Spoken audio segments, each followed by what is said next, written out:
نہیں لگتا کہ مصیبت جو ہے وہ کسی سرکمسٹانسز کی وجہ سے آتی ہے, کچھ ریزنز کی وجہ سے آتی ہے؟ نہیں ویسا تو نہیں لگتا, یعنی وہ بھی سوچتا ہوں کہ اب میں کہاں غلط ہوں. اگر آپ میں شہد کی مکھی کے چھتے میں ہاتھ ڈالیں گے, اگر آپ شہد کی مکھی کے چھتے میں ہاتھ ڈالیں گے تو وہ کاٹے گی نہیں کیا آپ کو؟ وہ تو سمجھ آتی ہے نا, سمجھ کے حساب سے, یعنی اچانک سے گھٹنے والی گھٹنا جو ہوتی ہے نا اس کے بارے میں بول رہا ہوں میں. جیسا میں نے کچھ کیا نہیں لیکن گھٹنا ہو گئی تو ایک تو میری پریچھا, یعنی کچھ تو میرے ہاتھ سے کچھ تو زخم, یعنی چلتے چلتے میں ایکسیڈنٹ ہو گیا میرا, تو میں سوچوں گا کہ کہاں تو میں نے غلط کیا ہے کیا پہلے. ہو کچھ سکتا ہے کسی اور کی وجہ سے آپ کا ایکسیڈنٹ ہو گیا ہو, یہ بھی تو ہو سکتا ہے. اب آپ ایک بات بتائیے مجھے, آپ ایک جگہ منہ موڑے کھڑے ہیں, ٹھیک ہے, اور ایک موٹر سائیکل پہ شخص آ رہا ہے جس نے موٹر سائیکل نیا سیکھا ہے اور اس کو موٹر سائیکل صحیح سے چلانا نہیں آتا, اور وہ آپ کو ٹکر مارتا ہے اور آپ کی ڈیتھ ہو جاتی ہے. ڈیتھ ہو تو جاتی ہے. میں آپ کو مارنا نہیں چاہ رہا. نہیں ٹھیک ہے, چلیں کسی اور کی مثال لے لیتے ہیں. کوئی ایسا شخص ہے جو آپ کے ساتھ کھڑا ہوا ہے, ٹھیک ہے, اور دوسری طرف سے ایک موٹر سائیکل والا آ رہا ہے اور وہ ٹکر مار دیتا ہے اس کو, تو قصور تو موٹر سائیکل والے کا ہوا نا, اس کو موٹر سائیکل چلانا ہی نہیں آتا تھا.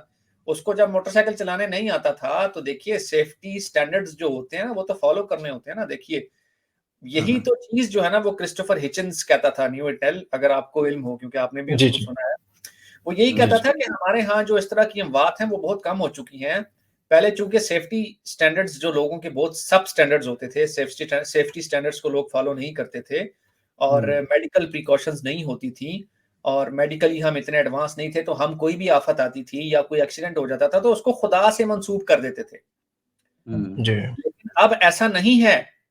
اب آپ مجھے یہ بتائیے کہ آپ ایک کمرے میں دو کمروں میں دو لوگوں کو رکھ دیجئے جو ویلڈنگ کا کام کرتے ہیں. ویلڈنگ سمجھتے ہیں نا آپ؟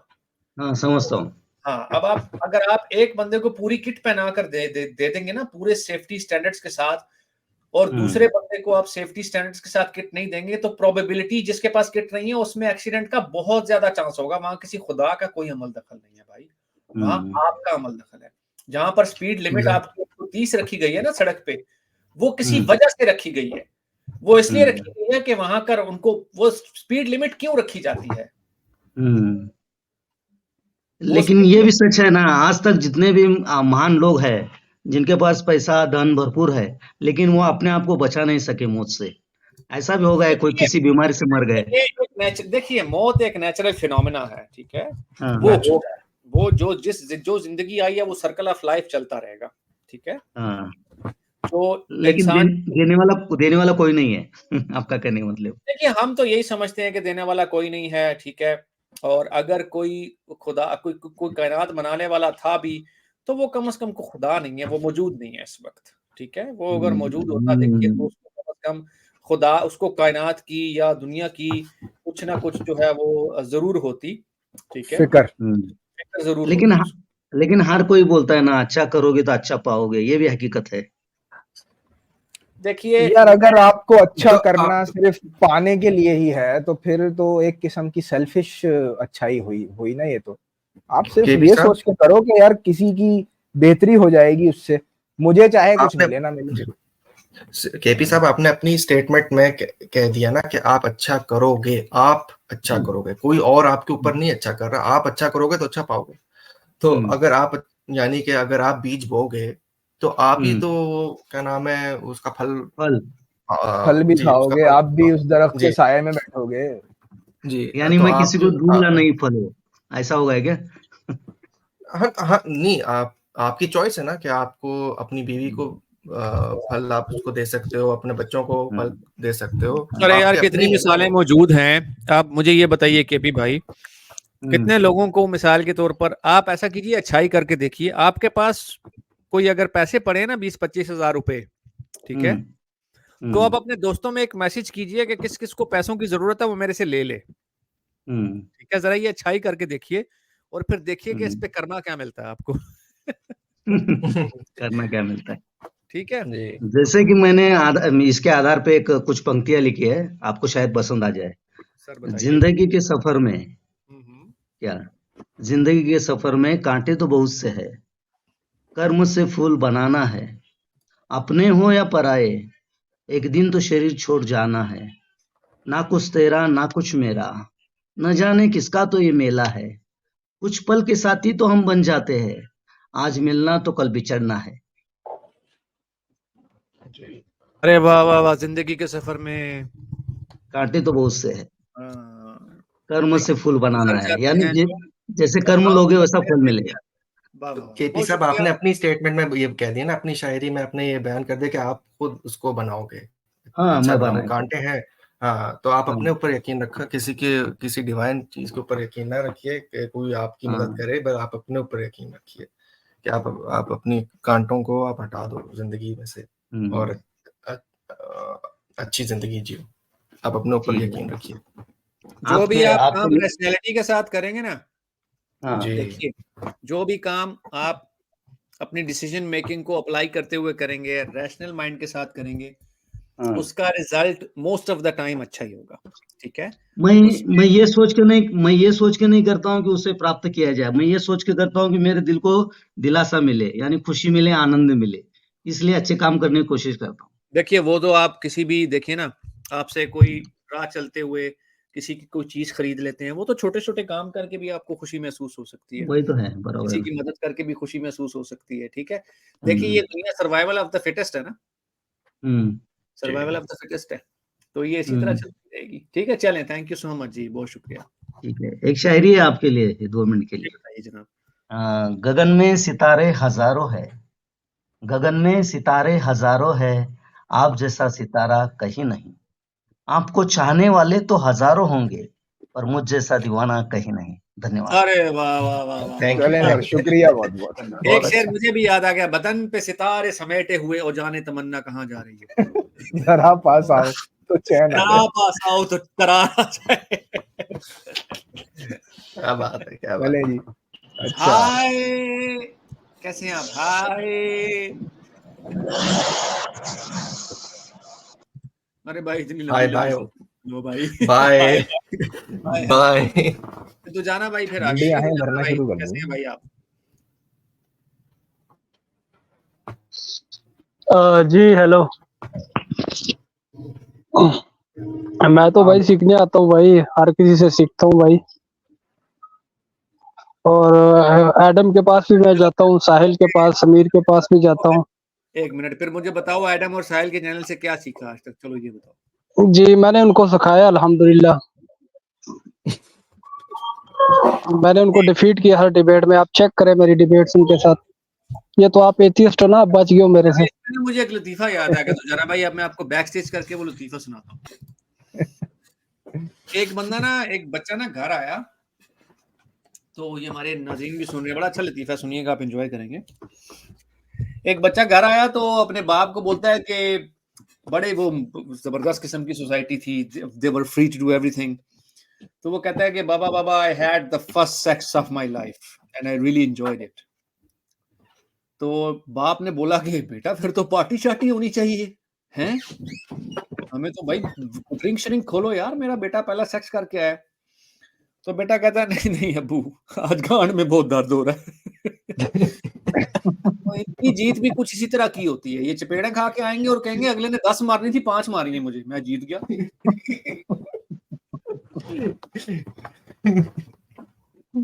آپ دیکھیں نا، اس کو پتہ ہی کچھ نہیں ہے، اور وہ یہ سمجھتا ہے کہ وہ ایڈم کو ڈیبیٹ ہرا کے آیا اور ساحل کو ڈیبیٹ ہرا کے آیا۔ وہ جاؤ یار اپنا کام کرو بھائی۔ یار ایک فیس بک پہ بھی ہے ایڈم ہونا، تو کون؟ زراور کے نام سے لڑکا، اچھا، وہ بھی ہر ٹائم اپنی تصویر لگا کے میں نے اس کو ڈی بینک کر دیا، اب ایسے ہی بال کر دیا، ارے ایسے وہ گپے میرے چھوڑ سے اتنی گندی گندی گالیاں کھا چکا نا کہ میں بتا نہیں سکتا بھائی،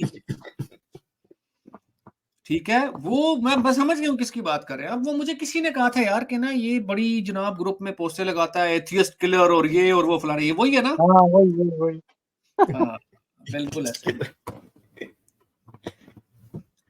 تو وہ بھائی جان وہ ایسی ایسی بکواس باتیں، وہ میرا وہ خیر میں کسی کے ساتھ بیٹھا ہوا تو انہوں نے بولا، انہوں نے کہا یار یہ کون ہے اتنی بکواس باتیں، یہ ڈیبیٹ نہیں کرنی، اس نے ہمیں چسکے لینے آیا۔ وہ ڈیبیٹ کو نہیں کرنی ہوتی، لیکن چلیں ابو دجانہ کی پھر بھی ہمت آئی، آ جاتا ہے چینل پہ اور خوش ہو جاتا ہے کہ یہ جیت گیا۔ لیکن میں پھر بھی یہی کہوں گا کہ ابو دجانہ بھائی آپ ابھی بہت چھوٹے ہیں، کوشش کریں اپنے مذہب کو پڑھنے کی، ٹھیک ہے، اور جو ہے نا وہ قرآن کو پڑھیں, حدیث کو پڑھیں. اور ارے ایٹم بھائی کیسے ہیں آپ؟ تو پڑھے بھائی, اس کو کچھ سیکھنے کی کوشش کرو. ابھی بہت چھوٹے ہو بھائی, آپ اتنا آپ جذباتی ہونے کی ضرورت نہیں ہے. جب ہم آپ کی ایج میں تھے ہم بھی بہت جذباتی تھے, اور جس طبقے سے آپ کا تعلق ہے وہ تو ویسے ہی عقل سے کام تھوڑی کم ہی لیتے ہیں, معذرت کے ساتھ, لیکن یہ سچ ہے. تو بہرحال یہ ہے کہ کوشش کیا کرو بھائی, سیکھنے سمجھنے کی کوشش کرو تو کو فائدہ بھی ہو. تعلیم پہ فوکس کرو مذہب سے زیادہ. اور جو آپ بات کر رہے تھے میں تھوڑا سا سکھا دیتا ہوں ابو دجانہ بھائی آپ کو. جو آپ بات کر رہے تھے نا کہ خدا جو ہے نا وہ ڈیفالٹ پوزیشن ہوتی ہے, ایسا نہیں ہوتا. کسی بھی شخص کی ڈیفالٹ پوزیشن جو ہوتی ہے نا وہ خدا کی نہیں ہوتی. ٹھیک ہے, آپ کا جو دماغ ہے نا انسان کا, وہ ایک سلیٹ کی طرح ہوتا ہے, بلینک سلیٹ جسے کہتے ہیں. جب آپ اسکول میں پڑھتے ہیں نا تو ایک بلیک بورڈ ہوتا ہے جس پہ آپ لکھتے ہیں کچھ. اب ہوتا کیا ہے کہ آپ اس بلیک بورڈ پہ جب کنٹینیوسلی لکھنا شروع کرتے ہیں اور مٹاتے ہیں, لکھتے ہیں, مٹاتے ہیں, تو ایک وقت ایسا آتا ہے کہ جب اس بلیک بورڈ پہ الفاظ رہ جاتے ہیں, وہ مٹتے نہیں ہیں. ٹھیک ہے, تو جو آپ کا دماغ ہے نا وہ بھی اسی طرح کام کرتا ہے. جب آپ بڑے ہوتے ہیں نا تو آپ کو یہ بتایا جاتا ہے کہ آپ کا خدا ہے. اسی طرح اگر آپ کسی بھی مذہب میں پیدا ہوں گے تو وہی مذہب آپ کو بتائے گا کہ آپ کا خدا کس قسم کا ہے. اگر آپ کسی یہودی گھرانے میں پیدا ہوں گے تو وہ آپ کو اسی اپنے خدا کے بارے میں بتائے گا. اسی طرح اگر آپ کسی مسلمان گھر میں پیدا ہوں گے تو وہ آپ کو اللہ کے بارے میں بتائے گا. یہی آپ کی ڈیفالٹ پوزیشن ہے. آپ کو بتائے گا کہ یہ جو ہم نے شیلف پہ سجا کے کتاب رکھی ہے نا, جس پہ گوٹے کنارے لگائے ہیں ہم نے, جس کو ہم چومتے ہیں دن میں 3 دفعہ, جس کو ہم پڑھنے کی زحمت نہیں کرتے کیونکہ پڑھیں گے تو ہمیں واقعی ہماری طرح ہدایت مل جائے گی. تو آپ وہ کتاب اگر پڑھیں گے نا پھر آپ کے 14 طبق روشن ہو جائیں گے کہ وہ کسی خدا کا کلام نہیں ہے. اور وہیں اسی کتاب سے آپ کی ڈیفالٹ پوزیشن جو ہے نا وہ ڈرائیو ہوتی ہے. اور آپ کی ڈیفالٹ پوزیشن, آپ کے سب سے پہلی ڈیفالٹ پوزیشن آپ کے پیرنٹس ہوتی ہے, پھر آپ کی وہ کتاب ہے, پھر آپ کے بہن بھائی ہیں, پھر آپ کے دوست یار ہیں, پھر آپ کا محلہ ہے, آپ کی سوسائٹی ہے. یہ لوگ آپ کو بتاتے ہیں. یہ آپ کی ڈیفالٹ پوزیشن بنتی ہے خدا کی. آپ کا سارا مذہب جو ہے وہ ایک لرنڈ ایکسپیرینس ہے, ایک لرنڈ ایکسپیرینس ہے, ایک قسم کی نرچرنگ ہے. ایگزیکٹلی بائی ڈیفالٹ کوئی بھی جو ہے نا کچھ بھی لے کے نہیں پیدا ہوتا. ایگزیکٹلی آپ کسی ہندو کے گھر پیدا ہوں گے تو آپ اس ریلیجن کو صحیح سمجھیں گے, آپ مسلمان کے گھر پیدا ہوں گے تو اس کو صحیح سمجھیں گے, آپ کسی کرسچن کے گھر پیدا ہوں گے تو اس کو صحیح سمجھیں گے. تو یہ سارا ایک لرنڈ ایکسپیرینس ہوتا ہے. اور بائی ڈیفالٹ کوئی بھی آ کے جو ہے نا وہ اللہ کا نام نہیں لینے لگتا ہے. ایگزیکٹلی بالکل. آپ کے رسول اللہ بھی ایسے ہی تھے نا, بالکل بچپن سے لے کے جب تک وہ بڑے نہیں ہو گئے, جب تک انہوں نے لوگوں کی باتیں نہیں سن لی, جب تک وہ ایک ماحول میں نہیں رہے, تو وہ اسی قسم کے ایک بندے تھے جیسا ایک 7th سینچری کا اس علاقے کا ایک بندہ ہوتا ہے. اور اسی لیے آپ کو پتا ہے عبداللہ کے بہت سارے جو اہل تشیع ہے نا وہ یہ کہتے ہیں کہ ہم ایسے نبی کو نبی نہیں مانتے جس پہ 40 سال میں نبوت آئی ہے. پتا بالکل, یہ ایک ہے ان لوگوں کے اندر ایک ڈفرنس ہے. اچھا, یہ بھی کہتے ہیں کہ ان سے پہلے بھی تھے, مطلب جو پروفٹ سے پہلے جو ان کے اینسیسٹرز تھے وہ بھی ایک ہی گاڈ کو مانتے تھے. جی بالکل ایسا ہی ہے. جی ہندی کافر جی کیا کہنا چاہیں گے سر, بتائیے. ہاں جی, السلام علیکم ورحمۃ اللہ وبرکاتہ حبیبی. وعلیکم السلام ورحمۃ اللہ وبرکاتہ وجنت الحلال ودوزخ الحرام. بھائی میں سعودی میں رہا ہوں نا, اس لیے اچھی بات ہے. جب میں ہوں انڈیا کا, ہندو ہوں, لیکن سعودی میں رہا تھا تو میرے پاس بہت سے مولوی آتے تھے تبلیغ کرنے کے لیے. منہ تو تبدیل ہو جا, تو بہت گورا چٹا ہے بھائی, تو بہت اتنا سندر ہے بھائی. یہ تو ہندو تو ایسے ہوتے ہیں جیسے کوئی پتہ نہیں کیا. یہ پتہ کہاں کے تھے یہ مولوی, یہ کھاریاں سائڈ کے تھے اور گجرات کے. اچھا, تو مجھے ہمیشہ کہتے تھے بھائی میں دکان پہ ہوں, اگر میں بیچ میں اٹک جاؤں نا تو مطلب میرا کسٹمر آیا. آپ سے میں ایک بہت اچھی بات شیئر کروں گا.